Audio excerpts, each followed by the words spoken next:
Most of you know that I was very active in the local media a few years ago. I used to have a radio talk show, and I had a number of guests, and I was fortunate enough to have many distinguished guests.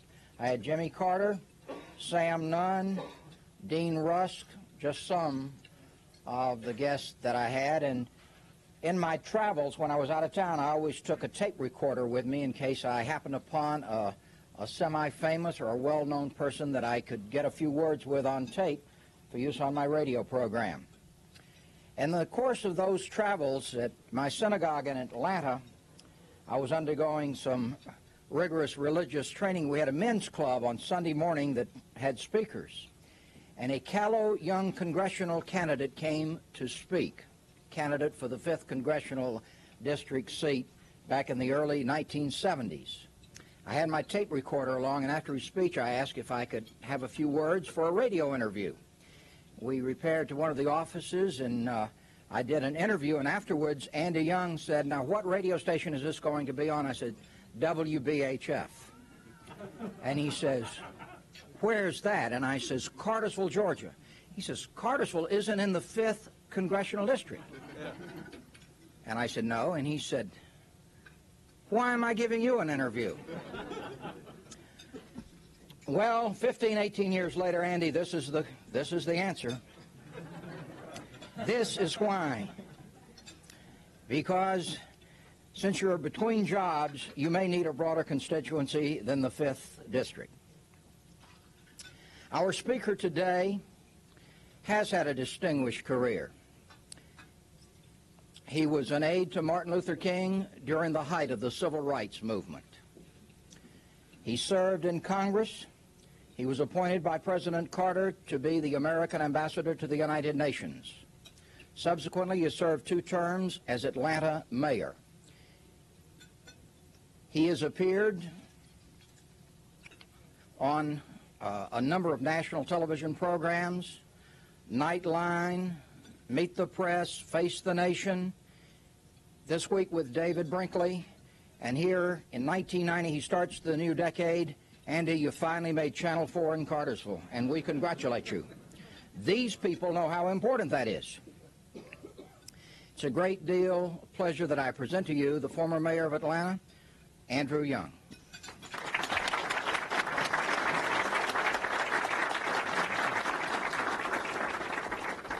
Thank you very much, and it's a pleasure to be here with you and to have an opportunity to share with you some of my concerns for the future of our state and our nation.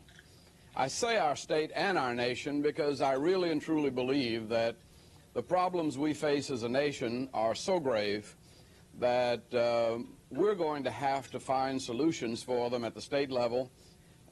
I learned as mayor of Atlanta that you really can't look to Washington for very much support or help, that the problems have been dumped on us, but the money's been kept in Washington, and so we're pretty much left to our own devices. We're also approaching a time when, without the help of the federal government, we see problems of a deteriorating environment. We see a national economy that is, to say the least, a little out of kilter, in that we're buying more from abroad than we're selling abroad, and we're borrowing more money than we're making, and we're going to have to find a way to address those problems. I learned as mayor of the city of Atlanta that by good management, by looking toward the private sector rather than the public sector, that it is possible for people working together to find solutions to almost any of the problems that we face. And I guess because I have enjoyed most of my life taking on problems, now that I've completed my term as mayor, I'm looking for more challenges and more problems. And so the state of Georgia looks very, very good. I should say here, though, that one of the reasons why my term as mayor was so productive was that I had as a partner in the State House Governor Joe Frank Harris. And I have never worked with a politician that was more sincere, more dedicated, and still more humble than Governor Joe Frank Harris. And together, as you look at the record of the last 8 years, it is nothing short of phenomenal.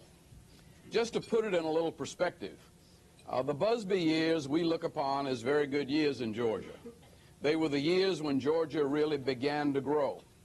And yet during the 8 Busby years, when Governor Busby left office, he was very proud of the fact that he had generated 43,000 jobs in the state of Georgia over 8 years and attracted $8 billion of new business to the state of Georgia during his watch.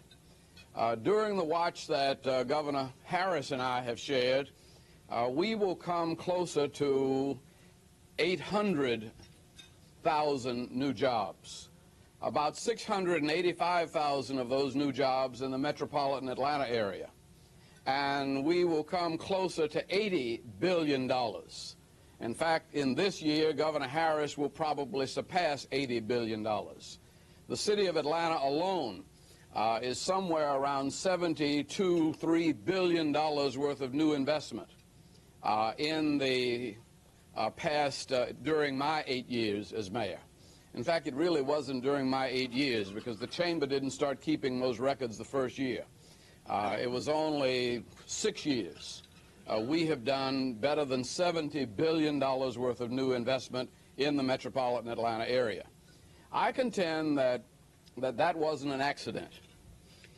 It didn't happen the same way in Birmingham. It didn't happen in Charlotte. It didn't happen in Jacksonville. It didn't happen even in Tampa or Phoenix or New Orleans or Houston or Dallas.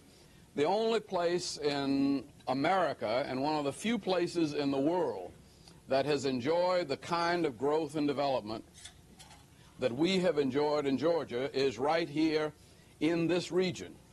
And I guess even though you're not part of the 5th Congressional District, given the new 75 widening and the fact that you're just a half hour from the perimeter, much of the growth and development that you're enjoying here is a part of the synergism that we have created around the Atlanta airport, around the mix of corporations that have decided to call this home, and the kind of good Southern hospitality and warm welcome, good efficient government with low taxes, good hard-working workforce that doesn't mind putting in a good day's work for a good dollar paid, and plus a climate and a physical environment that we can only thank God for. And I think that all of those things coming together have given us an unparalleled opportunity for the last decade, and I think that can continue into the future. In fact, my plan is to continue it into the future, first of all, by seeing to it that the 1996 Olympic Games are coming to Georgia. That brings with it somewhere between $4 and $5 billion into the state during a 60-day period. And with that kind of benchmark in 1996, I think we would have no problem pulling people together to do almost anything we wanted to do and needed to do to make our state the kind of state that we want it to be moving into the 21st century. In fact, I think this is the time for Georgia to move toward the front. I think we've been dragging toward the bottom in too many areas for too long, and I think our time is coming. And our time is coming when we can take the leadership of the forces of our nation simply by accepting the challenges of the present and charting out the kind of future that we believe in for ourselves and our children and even our children's children. Those are the kinds of decisions that are going to have to be made by the next governor of this state. And they're not going to be easy decisions, and I don't think they're going to be automatic. It's going to take the same kind of teamwork with all of the officials in the state. It's going to take the same kind of partnership between public and private sector. It's going to take the same kind of outreach to the money centers of the world, welcoming them to work with us in Georgia in developing our environment. And it's going to take the same kind of values, the same kind of spirit, the same kind of sense of dedication to things beyond the material that I think gives us a quality of life that's worth preserving and perpetuating. Now, I say it's not going to be easy because already our tax budget grows at the rate of about 6.5% a year. And 6.5% growth is not easy to maintain. And I have said that the next governor is going to have to really struggle to maintain 6.5% growth in the total revenues and income of our state. I don't think any of the other guys have been able to do that. They've never had an opportunity. Whereas I think we have seen through the generation of revenues in Atlanta an increase in the revenues from 101 million in 1982 to 193 million in 1988. And one of the things that I had to do once I was elected mayor, because shortly after my election, all of the federal underpinnings of our cities began to decline.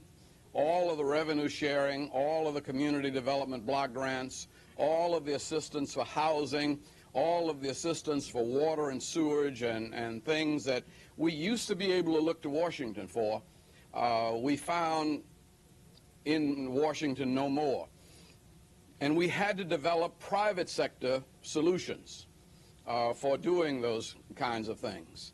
And so we saw the city of Atlanta continue to run with much less federal money and with private investment replacing that federal money, and with the tax millage remaining essentially about the same or declining. And we were able to do as much work as we were doing in the late 1970s and early 1980s, when we had some 11,000 employees. We're now down to about 7,000 employees, and we've added police officers. And we're doing more work with 7,000 employees than we were doing with 11,000 employees. We're paying them better, but we're getting a better quality workforce, and we're creating the kind of environment that makes it easy for a city to grow. I was in New Orleans this weekend for my mother's funeral, and that's where I was born, and I don't like to, jump on New Orleans particularly, but one of the things I couldn't help but notice was that it was dirty. And we had a big fuss here, not quite as big as the Sugar Bowl, but the morning after New Year's Eve, our streets were clean. And the morning after almost any big celebration, you drive through downtown Atlanta, and no matter what we had on Saturday night, if you go to church down Peachtree Street anywhere Sunday morning, by Sunday morning church time, Atlanta's clean. And that's the kind of city, that's the sort of thing that people look for. It's the sort of thing that people take into consideration when they're choosing where to locate a business. And so I think because I have had to run a city, and because I've had to be involved with the federal government, because I've been involved in, I think, almost 100 countries in the world as ambassador to the United Nations, that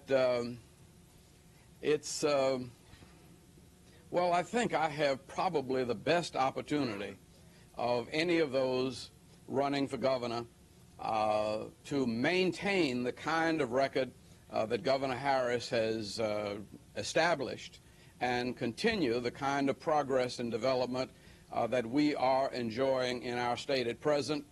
And I think I can do that without raising taxes. because I think the key to our continued quality of life is going to be maintaining the level of economic growth. If you can't maintain the level of economic growth, you're going to have to raise taxes or cut services.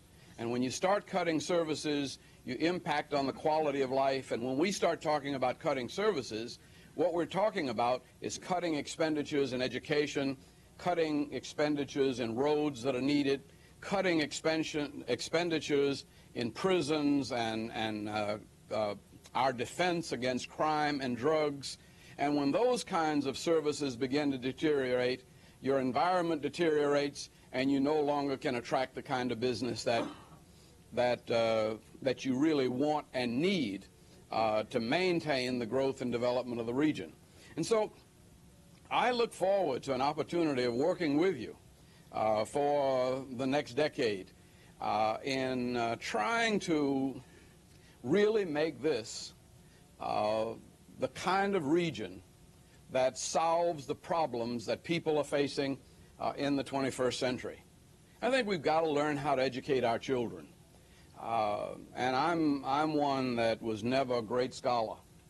I learned things after I left school, but I always found school very, very boring. And I don't know that God made teenage boys to sit still. And our educational system sort of is designed to require you to sit still. I think you've got to learn how to educate young people and how to keep them in school. We're fourth from the bottom in school dropout rate. I think we can change that. I saw Governor Clinton in Arkansas change that, and he changed it by focusing on 6th, 7th, and 8th grade.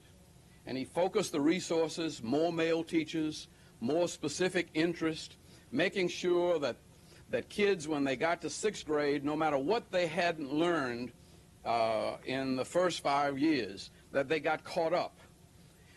And that they got caught up so that they could read, that they did know their multiplication tables, that they could write a reasonable paragraph. And what they found is, by catching them in 6th and 7th grade and giving them a sense of what's really going on in school, they kept them in school in 9th grade. And so Arkansas went from the low 40s in dropout rate up to the high teens in a matter of 4 years by concentrating their efforts on those middle school years. I think that's the sort of thing we've got to do, supplementing QBE with specific kinds of programs that don't necessarily cost more money. My son, and maybe some of your kids too, end up going to camps at Georgia Tech in Georgia and Kennesaw. All of our school system has athletic camps. They have tennis camps, baseball camps, football camps, basketball camps. And the only thing that bothers me about those camps, 3 summers in a row, my son was at Georgia Tech, and he was in basketball, he was in tennis, he was in football. Nobody ever put him in a math class. And so I've said to Dr. Creasine, look, you're going to have about 1,000 kids on this campus every summer. One of the requirements ought to be that instead of just playing basketball all day long with Bobby Crimmins, that you have 2 hours, that's all, 2 hours a day of math and science. The parents are paying for it. You got graduate students there on campus anyway that you could utilize to do something like that. And if we used every one of our colleges in our system that has a summer program for athletics, for one thing, we would get back to really emphasizing, that's where we've got to start. If we want to really have scholar athletes, we've got to start helping these youngsters in 6th and 7th grade to realize that scholarship is important. And no better place to do that than a summer program. The sort of thing I'm talking about, working with our educational system, working with our prison system. There's some people that have to be in jail. Then the streets are not safe with them loose. There's some people that are just so dehumanized and alienated that we can't afford to tolerate them in the streets. But we don't have enough jails to keep them forever. So something has got to be done with them while they're in jail other than make them more skilled criminals. Right now, you spend a few years at Reidsville, and what you get is a PhD in crime. Somehow we've got to find a way to use the time in prison to teach people something that's a little more worthwhile. And we could do it in prison so that by the time they got out, they would have attained something, some degree of competence that would give them an alternative to crime.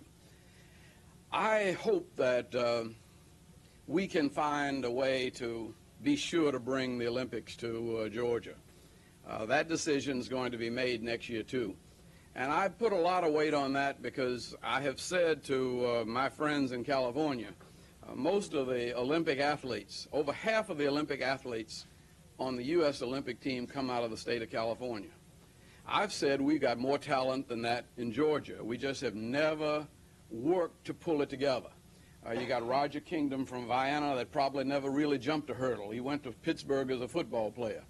There were 3 guys in Herschel Walker's class who were faster than him in high school. We don't know what happened to them.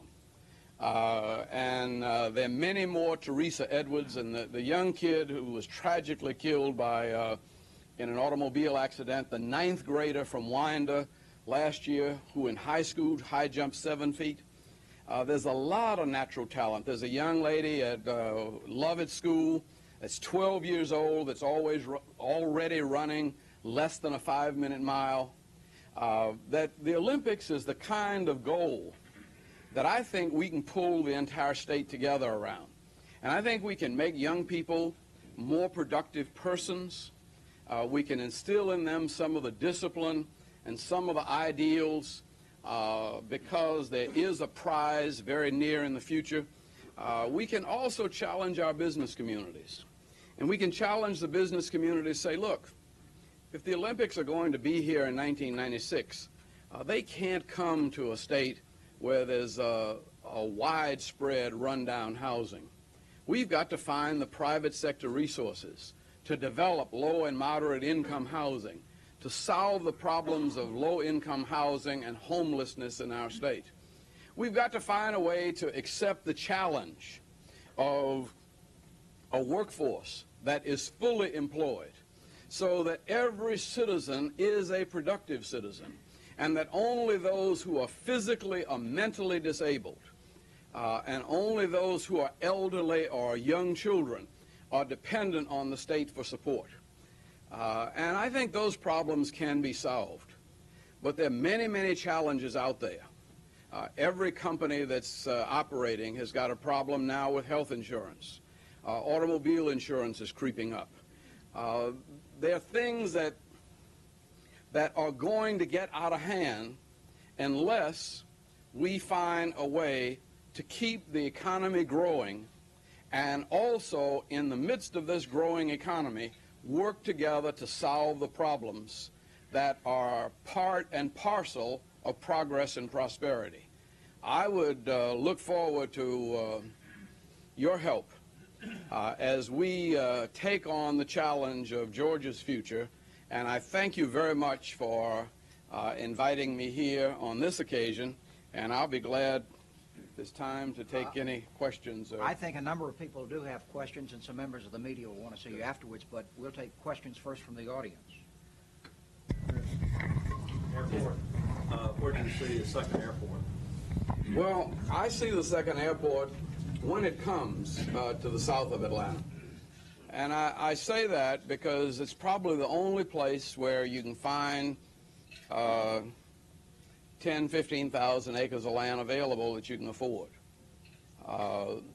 The next airport is going to have to accommodate supersonic air travel.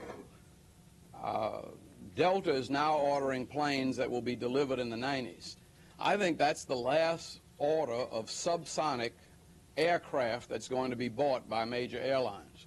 Japanese have too much money. We've got too much technology. There's already a lot of interchange between Boeing and Japanese money. What's his down here in Georgia? The Alan Paulson and what's Gulfstream. Gulfstream is already talking with the Russians about a supersonic executive jet. The 21st century is going to be a period of supersonic aircraft. And the noise problems with that mean that you're going to have to buy enough land to buffer your noise in advance. And the only place we have the space is south of Atlanta. But I can see that they, just as we have connected the present airport to MARTA, by that time I expect to see MARTA or some version of that coming up toward Cartersville. And I expect to see the airport, wherever it is, connected by rapid rail with the entire metropolitan area. Other questions? What are your plans, or what do you see doing about solving the problems of indigent medical care in the state of Georgia, prenatal care for indigents, infant mortality? What are your thoughts on that? Yeah, those are problems that I think that's where you've got to start with your healthcare system. It's so much cheaper to deal with prenatal care than it is to deal with premature infants. And in a time when you have all kinds of drug problems, aid problems, and everything else impacting on young people, I think we've got to do a much more aggressive approach to prenatal care. I have said I would like to discuss with our school boards a notion of doing a family curriculum. We've talked about sex education as a biological business, but the problem with a family is not the biology. The problem with a family is the relationships. And I think as early as 3rd grade, we should begin to teach the meaning of the family and the responsibility that people in families have to each other, and what a family is. We can't take for granted anymore that a family is husband and wife and 2.5 children. The family is really being pressured by the kinds of changes that our society is in. But the family is the key to our success as a nation. And I think those are the kinds of things that we've got to find a way to really concentrate on. And the indigent medical problems, I think in the short term, I think there are about 23 Georgia hospitals that right now are running in the red. You can't bring new business to a county that doesn't have a good hospital. All of these things are interrelated. You've got to find a way to keep good medical care available in the smaller cities. And I don't know the details of that yet, but it would be one of the things that I would be working with the hospital authorities. And also, I think that's one of the areas where we're probably going to have to still demand that Washington give us a little more help on. What's your opinion on the state lottery? I've said on a state lottery that that I personally am opposed to a lottery. I think a lottery is an unfair, cruel tax on poor people. But I think, you know, as a preacher, I think God gives us the right to go to hell if we insist on it. And if people insist on, if they want to vote for a lottery, then I think the best I can do is give them the right to vote for it, but tax them and put those taxes to a good cause. So I would say that I would oppose the lottery, but I would not stand in the way of a referendum. We all realize there's a significant drug problem in this country, and realizing also that this solution to that problem is probably multifaceted. But if you had the power to do one thing immediately that you think would make a difference in solving that problem, what would it be?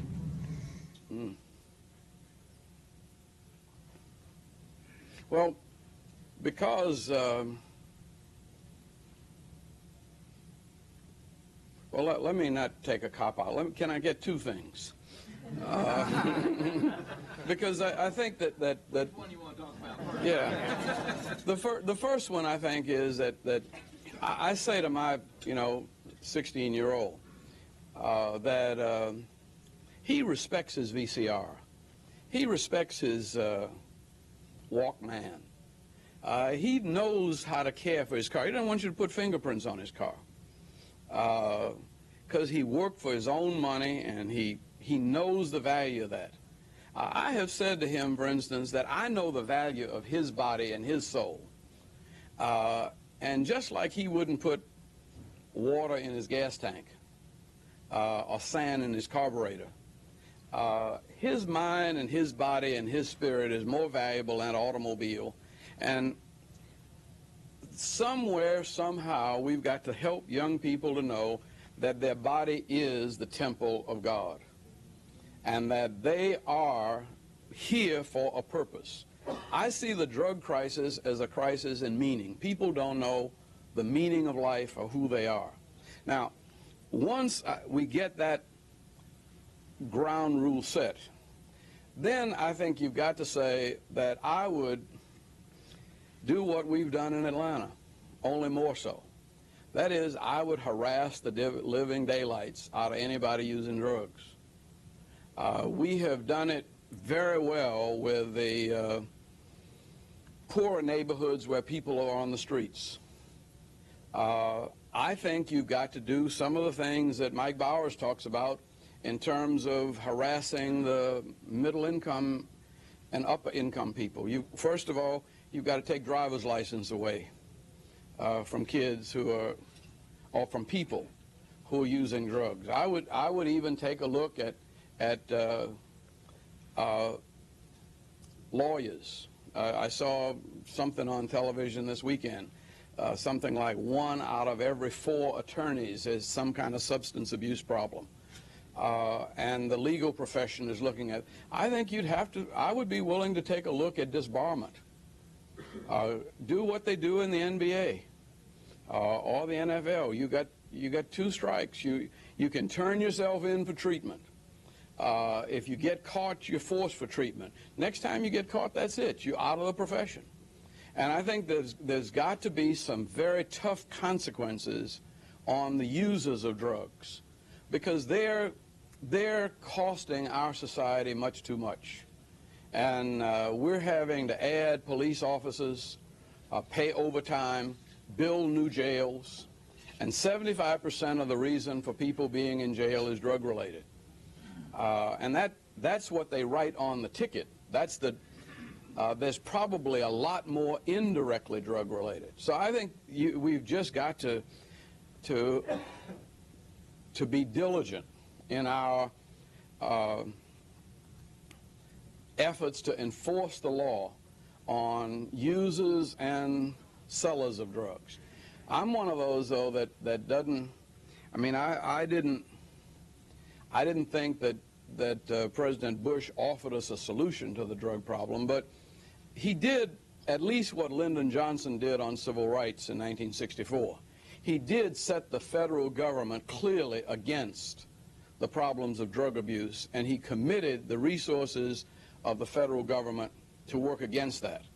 And that's all Lyndon Johnson did on race relations. And on 25 years, we have seen that kind of commitment, if you hold to it, can make a big difference in the society. And I think that we've got to hold to that commitment, that just drugs are just unacceptable in civilized society. I have a question over here.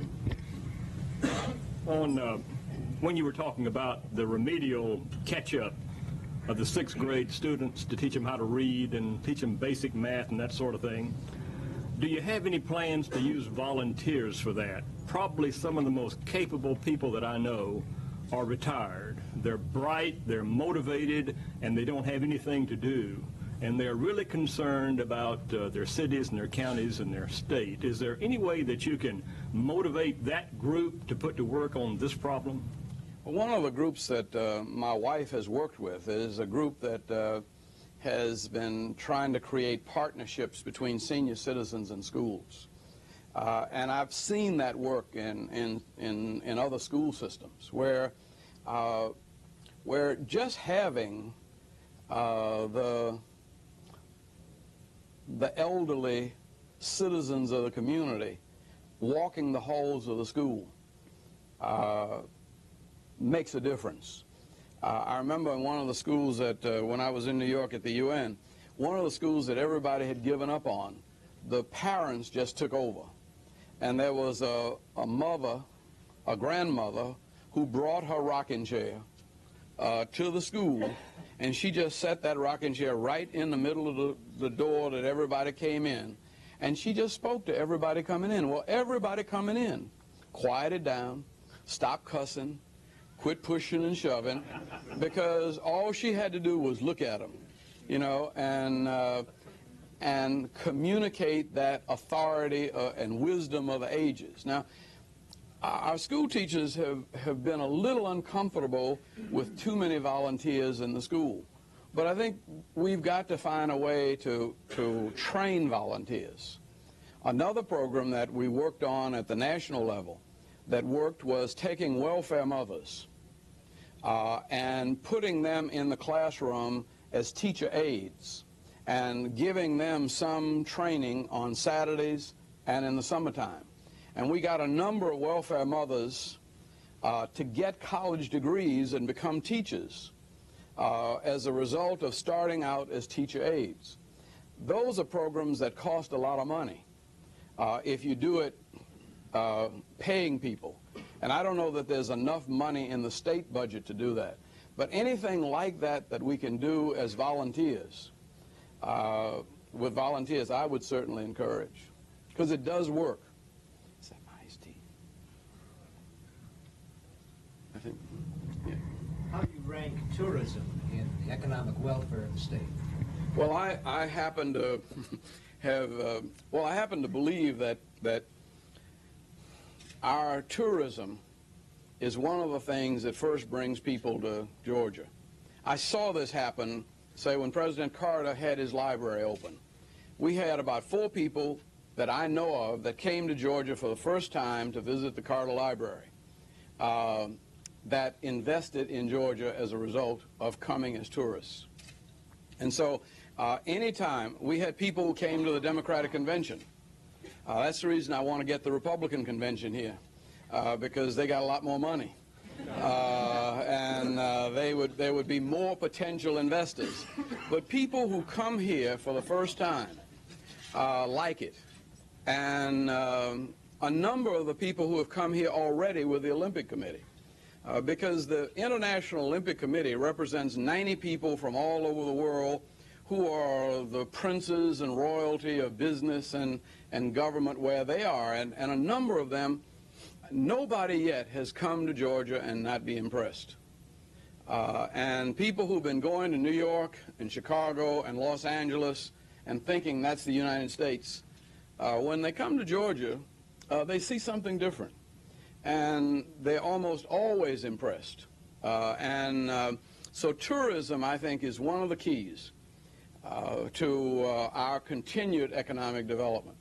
That's why I've been such a big supporter of the red carpet tour.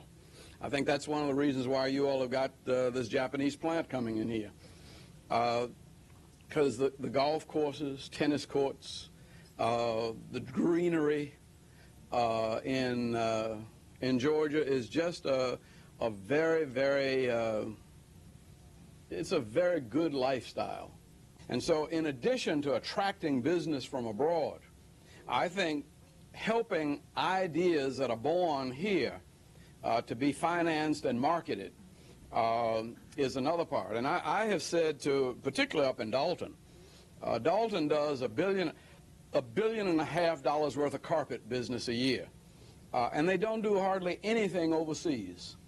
I've said to them, if I ever got to be governor, I would double their earnings in the first term. Because I know it's no problem selling carpets abroad.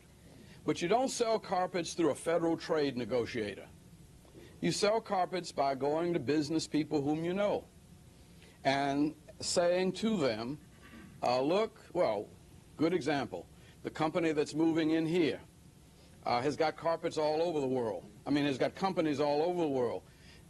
Somebody ought to say to them when they move in here, you know, we make good carpets in Georgia, and whenever you have any need for industrial carpeting, let us know, and we can sell it to you anywhere you got plans in the world. And that kind of reciprocity in trade is the way that we deal with a trade deficit. And I would like to be the kind of aggressive governor that would simply try to help Georgia business to sell as much abroad as Georgia citizens are purchasing from abroad. Do you think Georgia will ever have a professional football or a baseball team? Well, I don't give up hope. I really don't. And I think that I was hoping that, you know, that the Falcons would even bring Bill Curry back here and give him 5 years with the Falcons. He's, you know, but anyway. I just hate to see all the 5 churches that whoever moved out, you know, without any. No, well, the reason for the dome, though, was more tourism than the football team. The Falcons would play in it about 12 games a year, and maybe 14 if they made the playoffs. But we figure we can use the dome at least 200 days a year. Because the big conventions that come into Georgia, which really bring a lot of revenue into the state, they have good exhibition space. The Georgia World Congress Center is one of the best facilities in the world. And that with the Georgia Dome really give us a combination for convention visitors that will keep those hotels full and keep convention and tourist business going. And the good thing about it is it'll pay for itself. It isn't costing the taxpayers of Atlanta or Cartersville anything to build that dome. That dome is going to be built by the people who come in here for conventions, paying for it out of their the hotel motel tax, plus the people who use it. If you won, would you pick up most of the government or the state employees as is, or would you seek out new blood and put it in there? What? Well, my whole philosophy of life is that you don't change people, you change circumstances. I fired very few people in the city. I took the people that were there and I created a kind of situation in which they could do what I wanted them to do. Now, a few of them, very few of them, decided they didn't want to do that, and they went on to do something else. But most of them decided that, you know, that they were ready to work as a part of a new team and try out some of the ideas. Even, like, most of the people in finance, for instance, were really skeptical of underground. But they decided that it was my idea, they'd give it a chance, and they'd do their best to make it work. Well, that's all I asked. And they did it, they made it work. They probably made it work better because they were skeptical. Because they asked all the hard questions, we solved a lot of the problems in advance, and underground is going to do very well, I think. And so I have tended to approach almost everything that way. Where there are people who just feel like they want to move on, okay, but for the most part, I would work with a team that I find there. One last question. As a past mayor of the city of Atlanta, as a past ambassador and also congressman, how difficult do you think it would be for you to work with the General Assembly? Well, one, I learned enough in Congress to know how to work with the legislature. I always got along well in Congress because I understood seniority and I understood power.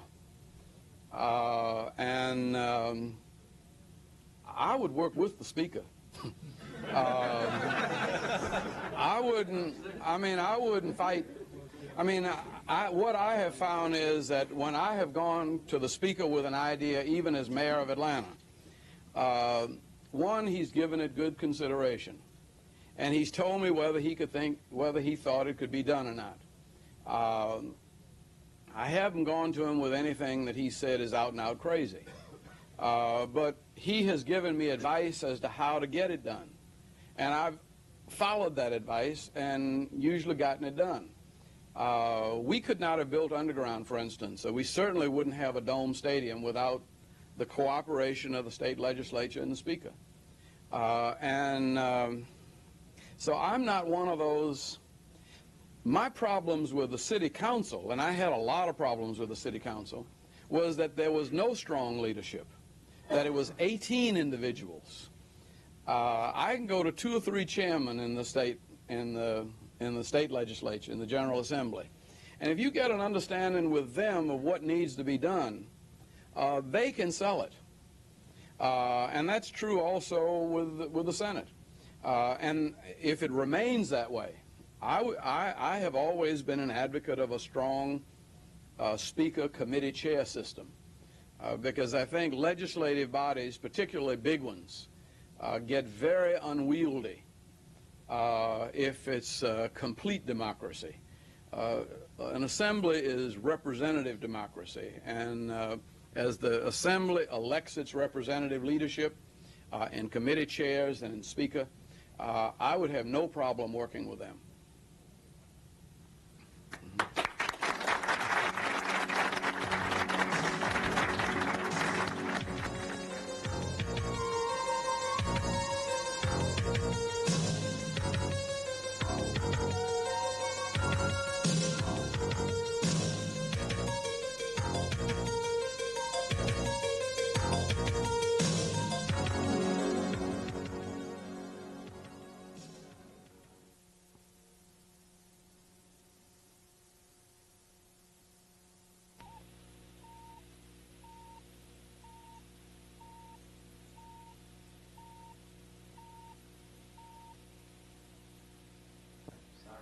Good evening.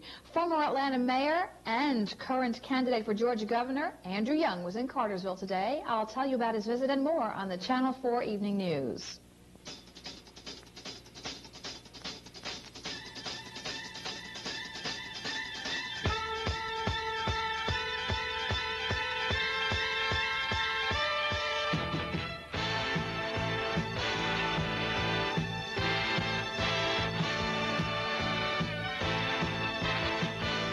Welcome to the Channel 4 Evening News with Emily Dyer Lynch.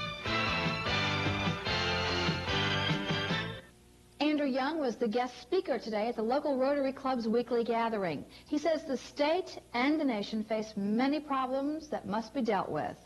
I learned as mayor of the city of Atlanta that by good management, by looking toward the private sector rather than the public sector, that it is possible for people working together to find solutions to almost any of the problems that we face. Young says his 8 years as mayor could not have been such a success without the work of current governor and Cartersville native Joe Frank Harris. I have never worked with a politician that was more sincere, more dedicated, and still more humble than Governor Joe Frank Harris. And together, as you look at the record of the last 8 years, it is nothing short of phenomenal. Phenomenal indeed. During the past 8 years, 800,000 new jobs have been generated, and the state has attracted over $80 billion of new business.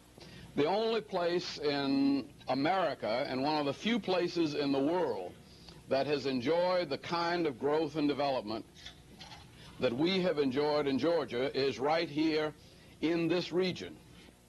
Young is seeking the governor's position. He is opposed by Roy Barnes, Bubba McDonald, Zell Miller, and Johnny Isaacson.